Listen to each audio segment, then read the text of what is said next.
قل هل يستوي الذين يعلمون والذين لا يعلمون الحمد لله رب العالمين والصلاة والسلام على أشرف الأنبياء والمرسلين أما بعد فأعوذ بالله من الشيطان الرجيم بسم الله الرحمن الرحيم إن الله وملائكته يصلون على النبي يا أيها الذين آمنوا صلوا عليه وسلموا تسليما الله رب محمد صلى الله عليه وسلم نحن عباد محمد صلى الله عليه وسلم صلی اللہ تعالی علیہ وسلم۔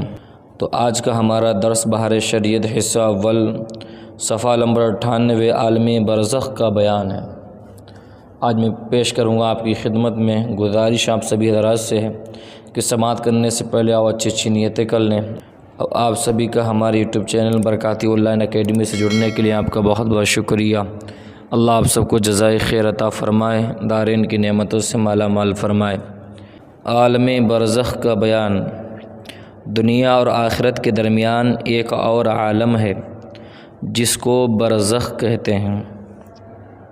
وَمِن وَرَائِهِمْ بَرْزَخٌ إِلَى يَوْمِ يُبْعَثُونَ، یعنی دنیا ہے اور آخرت کے درمیان میں ایک عالم ہے جس کو برزخ کہتے ہیں۔ مرنے کے بعد قیامت سے پہلے تمام انس و جن کو حسب مراتب اس میں رہنا ہوتا ہے، یعنی انسان مر جاتا ہے، اس کے بعد سے لے کر اور قیامت آنے تک، یعنی قیامت قیامت آگی اس سے پہلے تک جو رہنا ہے، تو تمام انس و جن کو رہنا ہے، اس میں رہنا پڑتا ہے، تو اس کو عالم برزخ کہتے ہیں۔ اور یہ عالم اس دنیا سے بہت بڑا ہے، جس دنیا میں ہم رہ رہے ہیں تو عالم برزخ اس سے بہت بڑا ہے۔ دنیا کے ساتھ برزخ کو وہی نسبت ہے جو ماں کے پیٹ کے ساتھ دنیا کو ہے۔ برزخ میں کسی کو آرام ہے اور کسی کو تکلیف ہے۔ تو آپ سمجھ گئے ہوں گے برزخ کسے کہتے ہیں۔ دنیا و آخرت کے درمیان میں ایک عالم ہے، ٹھیک ہے۔ مرنے کے بعد انسان جب مر جائے اس کے بعد قیامت آنے سے پہلے، ٹھیک ہے، جہاں ہمیں رہنا ہے اس عالم کا نام عالم برزخ ہے۔ عقیدہ نمبر 1، ہر شخص کی جتنی زندگی مقرر ہے اس میں نہ زیادتی ہو سکتی ہے نہ کمی۔ اللہ نے جتنی زندگی آپ کی مقرر کی ہے کہ آپ کو اتنے سال رہنا ہے اور اس دن یا اس مہینے اس سال میں آپ کو موت آنا ہے تو اس میں آنا ہے۔ تو فرمایا جب زندگی کا وقت پورا ہو جاتا ہے اس وقت حضرت عزرائیل علیہ السلام قبض روح کے لیے آتے ہیں۔ جناب حضرت عزرائیل علیہ السلام روح قبض کرنے کے لیے آتے ہیں، وہ سب کے پاس آتے ہیں اللہ کے حکم سے، اور اس شخص کے دہنے بائیں جہاں تک نگاہ کام کرتی ہے فرشتے دکھائی دیتے ہیں۔ مسلمان کے آس پاس رحمت کے فرشتے ہوتے ہیں اور کافر کے دہنے بائیں عذاب کے فرشتے ہوتے ہیں۔ اللہ اکبر ہے۔ اور اس وقت ہر شخص پر اسلام کی حقانیت آفتاب سے زیادہ روشن ہو جاتی ہے، مگر اس وقت کا ایمان معتبر نہیں۔ کیوں؟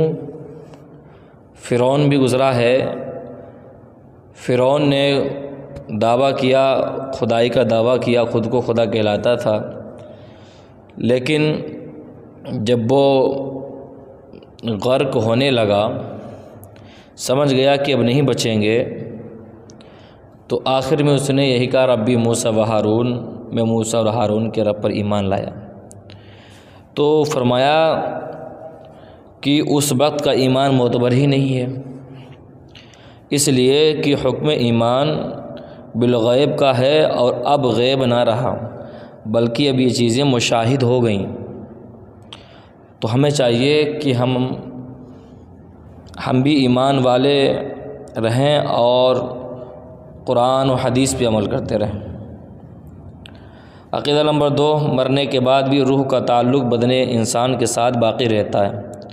اگرچہ روح بدن سے جدا ہو گئی مگر بدن پر جو گزرے گی روح ضرور اس سے آگاہ اور متاثر ہوگی، جس طرح حیات دنیا میں ہوتی ہے، بلکہ اس سے زائد، اس سے بڑھ کر کے دنیا میں ٹھنڈا پانی، سرد ہوا، نرم فرش، لذیذ کھانا، سب باتیں جسم پر وارد ہوتی ہیں، مگر راحت و لذت روح کو پہنچتی ہے، اور ان کے عکس بھی جسم ہی پر وارد ہوتے ہیں، اور کلفت و اذیت روح پاتی ہے، اور روح کے لیے خاص اپنی راحت و الم کے الگ اسباب ہیں جن سے سرور یا غم پیدا ہوتا ہے۔ بعین ہی یہی سب حالتیں برزخ میں ہیں، یہ سب حالتیں برزخ میں ہیں۔ عقیدہ نمبر 3، مرنے کے بعد مسلمان کی روح حسب مرتبہ مختلف مقاموں میں رہتی ہیں، یعنی بعض کی قبر پر، بعض کی چاہے زمزم شریف کنویں میں، بعض کی آسمان و زمین کے درمیان، بعض کی پہلے اور دوسرے 7ویں آسمان تک، اور بعض کی آسمانوں سے بھی بلند، بعض کی روحیں زیر عرش قندیلوں میں، اور بعض کی اعلیٰ علیین میں، مگر کہیں ہوں وہ اپنے جسم سے ان کا تعلق بدستور رہتا ہے۔ جو کوئی قبر پر آئے اسے دیکھتے پہچانتے ہیں، اس کی بات سنتے ہیں، بلکہ روح کا دیکھنا قرب قبر ہی سے مخصوص نہیں۔ اس کی مثال حدیث میں یہ فرمائی ہے کہ ایک طائر یعنی پرندہ پہلے قفس یعنی پنجرے میں بند تھا، اب آزاد کر دیا گیا ہے۔ ائمہ کرام فرماتے ہیں بے شک پاک جانیں جب بدن کے علاقوں سے جدا ہوتی ہیں تو عالم بالا سے مل جاتی ہیں، اور سب کچھ ایسا دیکھتی سنتی ہیں جیسے یہاں حاضر ہیں۔ اور حدیث میں فرمایا جب مسلمان مرتا ہے اس کی راہ کھول دی جاتی ہے جہاں چاہیں جائے۔ شاہ عبدالعزیز صاحب لکھتے ہیں کہ روح را قرب و بعد مکانی یکساں است۔ آگے فرمایا کہ کافروں کی خبیث روحیں بعد کی ان کے مرگھٹ یا قبر پر رہتی ہیں، بعد کی چاہے برہوت میں کہ یہ یمن میں ایک نالہ ہے، بعض کی پہلی، دوسری، 7ویں زمین تک، بعض کی اس کے بھی نیچے سجین میں، اور وہ کہیں بھی ہوں جو اس کی قبر یا مرگھٹ پر گزرے اسے دیکھتے پہچانتے بات سنتے ہیں، مگر کہیں جانے آنے کا اختیار نہیں کہ قید ہیں۔ عقیدہ نمبر 4، یہ خیال کہ وہ روح کسی دوسرے بدن میں چلی جاتی ہے، خواہ وہ آدمی کا بدن ہو یا کسی اور جانور کا، جس کو تناسخ اور اواگون کہتے ہیں، محض باطل اور اس کا ماننا کفر ہے۔ کہتے نہیں اکثر لوگ پڑوسی تھا وہ سوار ہو گیا مجھ پر، وہ ہمارے دادا ختم ہوئے تھے وہ میرے اوپر ہیں۔ لوگ طرح طرح کی باتیں کرتے ہیں، یہ اکثر دیہات میں دیکھا جاتا ہے۔ تو یاد رکھنا کہ کسی کی روح کسی کے اوپر نہیں آتی، یاد رکھنا۔ اگر آپ کا ایسا خیال ہے کہ ہمارے ایک بچے کا ایکسیڈنٹ میں انتقال ہوا ہے، وہ میرے اوپر آ گیا ہے، سوار ہو گیا ہے، یہ بہت سی چیزیں چل رہی ہیں، لوگ اس پہ بالکل اعتماد کیے ہوئے ہیں۔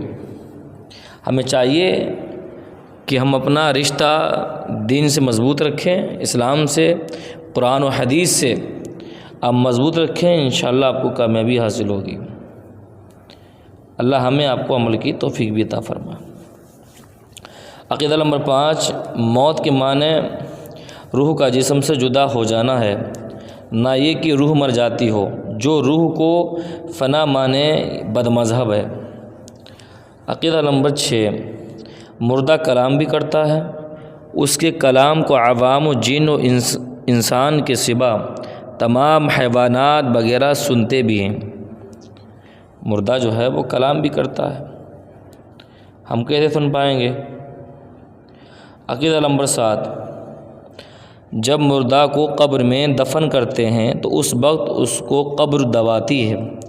اگر وہ مسلمان ہے تو اس کا دبانا ایسا ہوتا ہے کہ جیسے ماں پیار میں اپنے بچے کو زور سے چپٹا لیتی ہے، اور اگر کافر ہے تو اس کو اس زور سے دباتی ہے کہ ادھر کی پسلیاں ادھر، ادھر کی ادھر ہو جاتی ہیں۔ اللہ اکبر۔ اللہ ہم سب کو عمل کی توفیق عطا فرمائے۔ ہمیں چاہیے کہ ہم نیک عمل کریں۔ زندگی کا کوئی بھروسہ نہیں ہے کہ موت کا فرشتہ کسی دن بھی حضرت اسرائیل علیہ السلام آ سکتے ہیں، لیکن بس ہمیں یہ خیال رکھنا چاہیے کہ اللہ نے ہمیں جتنے سال کی بھی زندگی عطا کی ہے، مجھے جتنے سال بھی یہاں رہنا ہے، 60 سال، 50 سال، 30 سال، 20 سال، اگر آپ کا 1 منٹ بھی اگر گزر گیا نا تو زندگی کا وہ آپ کا کم ہو گیا۔ تو اس لیے ہمیں چاہیے کہ ہم خوب عمل کریں۔ آپ صلی اللہ علیہ وسلم نے کیا حکم فرمایا اس پہ عمل کریں، قرآن سے محبت رکھیں، آپ صلی اللہ علیہ وسلم کے فرمان پہ عمل کریں، اور علماء سے محبت رکھیں کیونکہ یہ دین کے رہبر ہیں۔ آپ سبھی حضرات میرے یوٹیوب چینل کو سبسکرائب کریں، زیادہ سے زیادہ اور لوگوں تو شیئر کریں اور لوگوں میرے ساتھ جوڑیں۔ السلام علیکم ورحمۃ اللہ وبرکاتہ۔